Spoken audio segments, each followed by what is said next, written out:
Hi hello ഇന്നൊരു കിടിലൻ കേക്കിൻ്റെ റെസിപ്പി കാണാം. ഭയങ്കര സോഫ്റ്റും അതുപോലെ തന്നെ ടേസ്റ്റും ആയിട്ടുള്ളൊരു കേക്കാണ്. അപ്പോൾ അതെങ്ങനെ തയ്യാറാക്കണം നോക്കാം കേട്ടോ. അതിനായിട്ട് ഒരു അരിപ്പയിലേക്ക് 1/2 കപ്പ് മൈദ ചേർത്ത് കൊടുക്കാം. അതിലേക്ക് 2 ടേബിൾ സ്പൂണ് കോൺഫ്ലവർ ചേർത്ത് കൊടുക്കാം കേട്ടോ. എന്നിട്ട് നല്ലപോലെ ഒന്ന് അരിച്ചെടുക്കാം.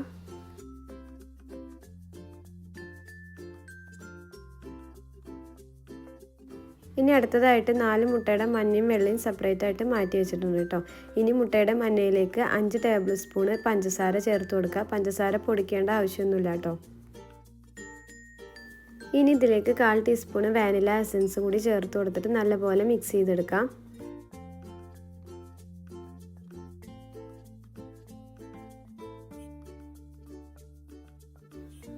ഇനി ഇതിലേക്ക് 3 ടേബിൾ സ്പൂണ് പാല് ചേർത്ത് കൊടുക്കാം.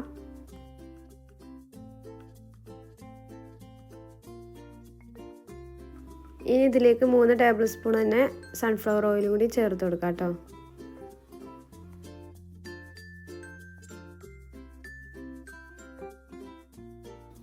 ഇനി ഒരു വിസ്ക് വെച്ചിട്ട് ഇതുപോലെ മിക്സ് ചെയ്തെടുക്കാം കേട്ടോ. അതിനുശേഷം നമ്മൾ നേരത്തെ തയ്യാറാക്കി വെച്ച ഫ്ലോർ ഉണ്ടല്ലോ, അത് ഇതിലേക്ക് ഇട്ട് കൊടുക്കാം. കുറേശ്ശെ കുറേശ്ശെ വേണം കേട്ടോ ചേർത്ത് കൊടുക്കാനായിട്ട്.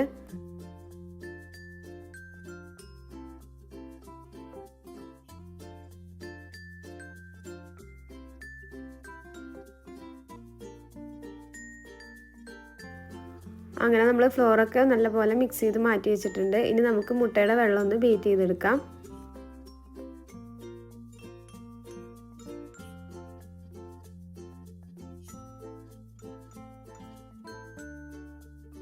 മുട്ടയുടെ വെള്ളം ബീറ്റ് ചെയ്തെടുക്കുമ്പോൾ ഇതുപോലെ തന്നെ ബീറ്റ് ചെയ്തെടുക്കണം കേട്ടോ. നല്ല ഫ്ലഫി ആയിട്ട് തന്നെ ബീറ്റ് ചെയ്തെടുക്കണം. നമ്മൾ ആ പാത്രം കമിഴ്ത്തി പിടിക്കുമ്പോൾ അത് വീഴാൻ പാടില്ല കേട്ടോ.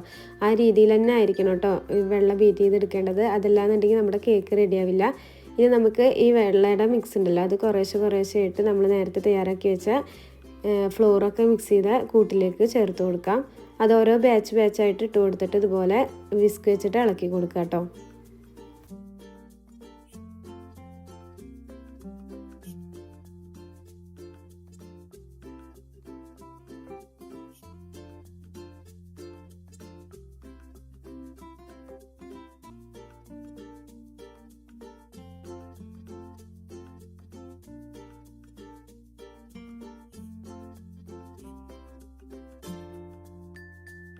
ഇനി കേക്ക് ബാറ്റർ നമുക്കൊരു കേക്കിൻ്റെ ടിന്നിലേക്ക് ഒഴിച്ചു കൊടുക്കാം.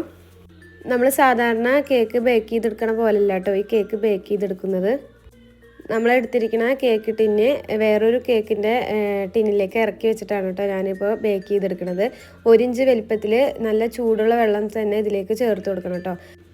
ഇങ്ങനെ ചൂടുള്ള വെള്ളം ചേർത്ത് കൊടുക്കുന്നതുകൊണ്ട് തന്നെ നല്ല സോഫ്റ്റ് ആയിരിക്കും കേട്ടോ ഈ കേക്ക്. 180 ഡിഗ്രിയിൽ ഒരു 30 മിനിറ്റ് ആണ് കേട്ടോ എനിക്ക് ബേക്ക് ചെയ്തെടുക്കാൻ വന്ന ടൈം. ഇനി നല്ല ചൂടാറിയതിന് ശേഷം കേക്ക് ടിന്നിൽ നിന്ന് നമുക്ക് കേക്ക് പുറത്തേക്ക് എടുക്കാം കേട്ടോ. നല്ല സോഫ്റ്റ് ആണ് കേട്ടോ. നമുക്ക് കാണുമ്പോൾ തന്നെ മനസ്സിലാവും ഈ കേക്കിൻ്റെ ടെക്സ്ചർ നല്ല സോഫ്റ്റും അതുപോലെ തന്നെ സ്പോഞ്ച് ആയിട്ടുള്ളൊരു കേക്കാണ് കേട്ടോ. ഇനി നമുക്ക് ഈ കേക്ക് ഐസിങ് ചെയ്തെടുക്കാം കേട്ടോ. അതിനായിട്ട് ഒരു ബൗളിലേക്ക് 2 കപ്പ് വിപ്പിംഗ് ക്രീമാണ് കേട്ടോ ചേർത്ത് കൊടുക്കുന്നത്. ഇത് നല്ല പോലെ തന്നെ ബീറ്റ് ചെയ്തെടുക്കാം.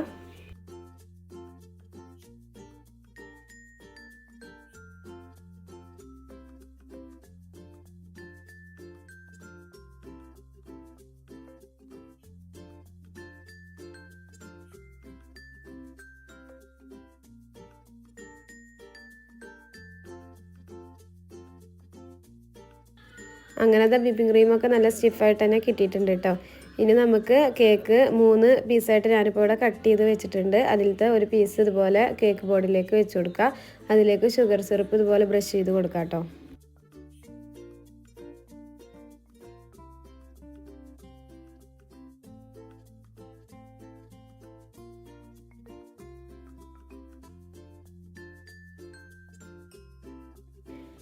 ഇനി ഇതിലേക്ക് ക്രീം തേച്ച് കൊടുക്കാം.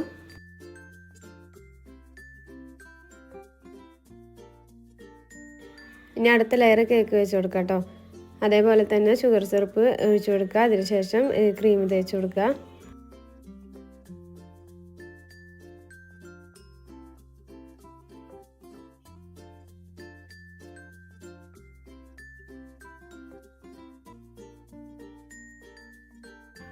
അങ്ങനെ അത് മൂന്നാമത്തെ ലെയർ കേക്ക് വെച്ച് കൊടുക്കുക. എന്നിട്ട് ഷുഗർ സിറപ്പ് ഒഴിച്ച് കൊടുക്കുക. അതുപോലെ തന്നെ ക്രീം തേച്ച് കൊടുക്കുക കേട്ടോ.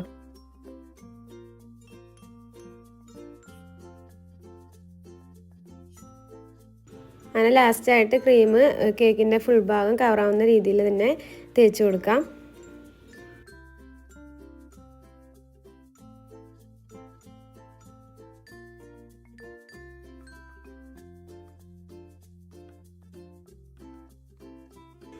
ഇനി കുറച്ച് വിപ്പിംഗ് ക്രീം ഞാൻ കളർ ആഡ് ചെയ്തിട്ട് മാറ്റി വെച്ചിട്ടുണ്ടായിരുന്നു കേട്ടോ. റെഡ് കളറും ഗ്രീൻ കളറും ആയിട്ട് 2 പൈപ്പിംഗ് ബാഗിലാക്കിയിട്ട് ആദ്യം തന്നെ സെറ്റ് ചെയ്ത് വെച്ചിട്ടുണ്ടായിരുന്നു. അത് ലാസ്റ്റായിട്ട് ഇതുപോലെ കുറച്ച് പൂക്കൾ വരച്ച് കൊടുത്തിട്ട് ഡിസൈൻ ചെയ്തെടുക്കാം. ഇഷ്ടമുള്ള ഡിസൈൻ നമുക്ക് ചെയ്തെടുക്കാം കേട്ടോ.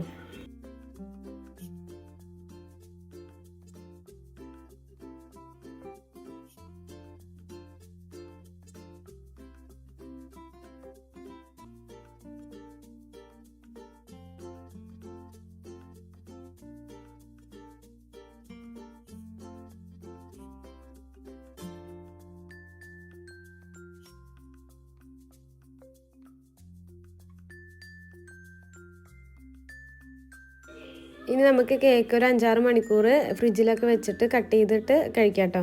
ഭയങ്കര ടേസ്റ്റാണ് കേട്ടോ ഈ കേക്ക് കഴിക്കാനായിട്ട്. ഈ കേക്ക് കട്ട് ചെയ്യുമ്പോൾ തന്നെ മനസ്സിലാവും കേട്ടോ എത്രത്തോളം സോഫ്റ്റ് ആയിട്ടുള്ളൊരു കേക്കാണെന്നുള്ളത്. അപ്പോൾ എല്ലാവരും ഇത് വീട്ടിൽ ട്രൈ ചെയ്ത് നോക്കിയിട്ട് ഫീഡ്ബാക്കൊക്കെ അറിയിക്കാം കേട്ടോ. അതുപോലെ തന്നെ എൻ്റെ ചാനൽ ആദ്യമായിട്ട് കാണുന്നവരാണെങ്കിൽ സബ്സ്ക്രൈബ് ചെയ്യാനും തൊട്ടടുത്ത് കാണുന്ന ബെല്ലൈക്കൺ പ്രസ് ചെയ്ത് ഓൾ എന്ന ഓപ്ഷൻ കൊടുക്കാനൊന്നും മറക്കരുതേ. അതുപോലെ തന്നെ ഷെയറും കമൻറ്റൊക്കെ ചെയ്യുക. അപ്പോൾ നാളെ മറ്റൊരു വീഡിയോ ആയിട്ട് വരുന്നുണ്ട്. Okay, by.